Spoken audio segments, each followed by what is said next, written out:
It's sounding a lot better. Look at this.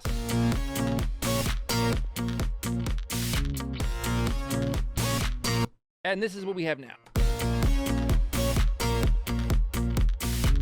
Big improvements. Or are they?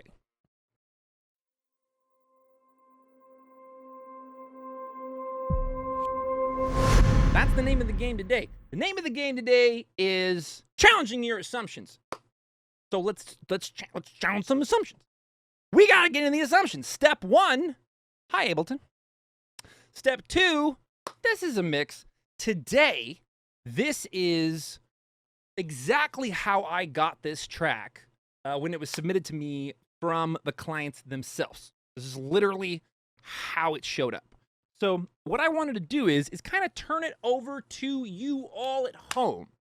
And so this is why we need the chat, because I'm going to just play this back. We're going to start mixing this, and I want to know what you think it needs, because I can't challenge your assumptions if I don't know.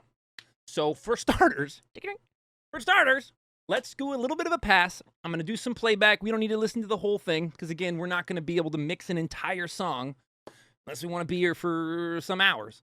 So the idea today is simply, let's get through some of this, and more importantly, let's look at your workflow. So many times, I find that people just do stuff. And so, without asking the why, and so that's kind of what today's about. Why? And so let's get into it. Let's do some playback. Here we go. This is Henry Strange and Sunil Fox, and the song is called Nobody Knows. Here we go. So just take mental notes as you listen, describing things that might need to change. I don't know what's wrong or what's right. Most of you were asking things like, where's the kick and low end? We also had some, a lot of mud 500 hertz area, tilt towards the low end, kick isn't really coming through, sub pack's not hitting. Work on the mid sides as you mix the song, starting first with the low frequency content, then percussive content, then melodies, then vocals for Hermano Scano. Everybody's been talking about, vocal seems a little dry, vocals are a little buried. Most people are pointing to the drums and to the low end. So let's go there first. If that's where we're going, let's go there. So we were saying the kick, it could come up, right? Kick was buried, right? Missing warmth and punch. So we're going to push the kick up, don't we? Let's push the kick up. Let's do that. So I'm just going to actually use a utility for this. I'm just going to push it up in the mix, and we'll see what that gets us. I'm going to maybe give it about 4 dB, which I know is a lot, but it sounds maybe like it's a little bit back. And most people were complaining about the kick. We were noticing the kick, and we were wanting the kick a little more forward. So let's turn it up.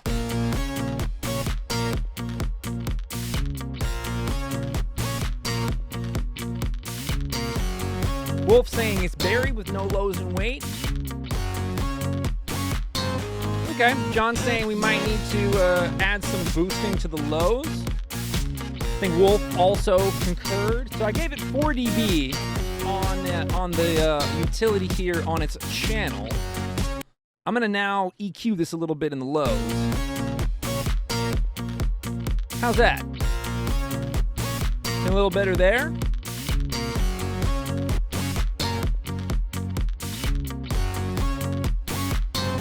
Oh, we got some more suggestions before we keep moving. Okay, wait. Should we keep moving? Let's just keep moving. Let's do that. Feels a little knocky. Might need to cut around 100 or 200.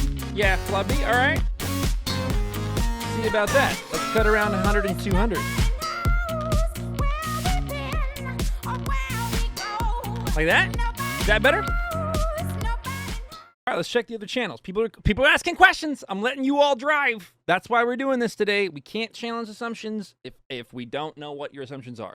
So Trumward's saying the kick is coming through in the headphones, but Wolf wants to know what's getting ducked. Let's see. I'm not sure if anything actually is getting ducked at this point. So do we want to do some more ducking? What's the move there?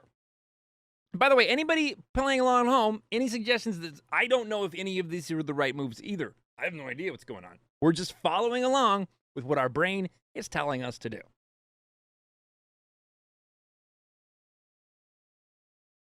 Look, we've done such a good job so far. Let's check it versus where we're at. Because it could be very easy to say that such a thing is done. Like, it's getting close. It's sounding a lot better. Look at this.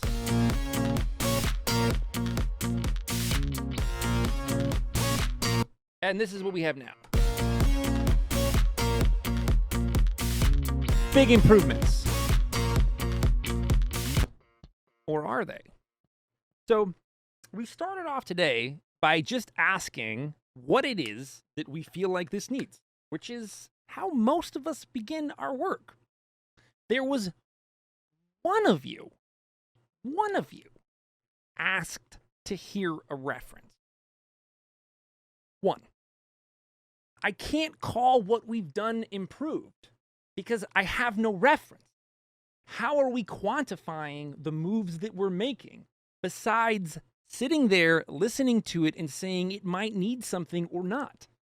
How often do you approach your content like this? Because you'll find, as I used to, that I get myself into places where I'm not happy with the results. And we were already seeing some of that circling around the bass. Boost the bass, cut the bass. Boost the kick, cut the kick. Shorten the kick, lengthen the kick. What's happening? And why is it happening? And why are we doing these moves? Did anybody ask why are we doing these moves? So let's get a reference in. Let's start by listening to something that's going to allow us to understand what our targeting is. Why are we, does the kick need, because what if the reference, like, what if the client told me the reference was folk music?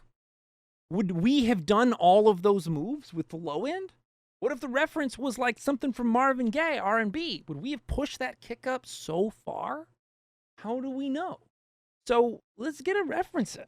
All of the decisions that we made today weren't like any of you don't know what you're doing. We're like, let's spread it out. Let's use this. Let's grab this technique. Let's use these EQs. Let's use these compressors. Let's try this. It's the multi-bend. That's not working.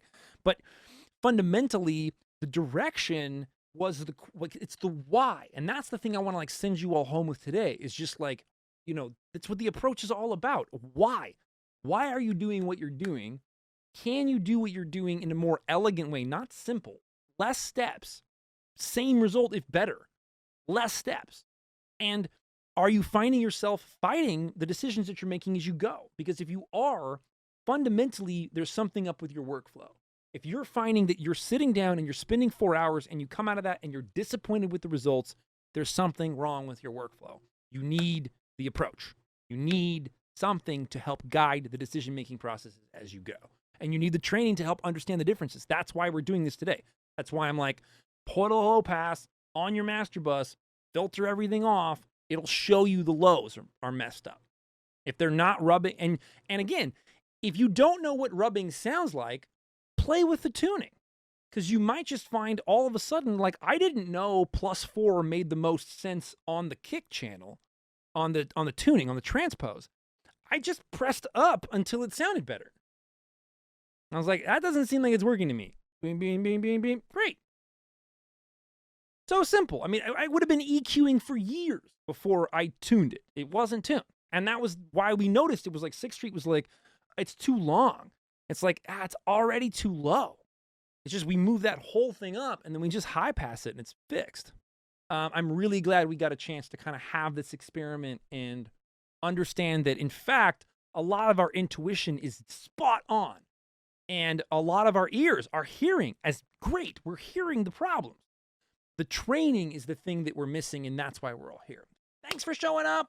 Thanks for being so awesome. Thanks for all the wonderful suggestions. Hope you got something out of it. Lots of love to you all, and I will catch you next week. Peace.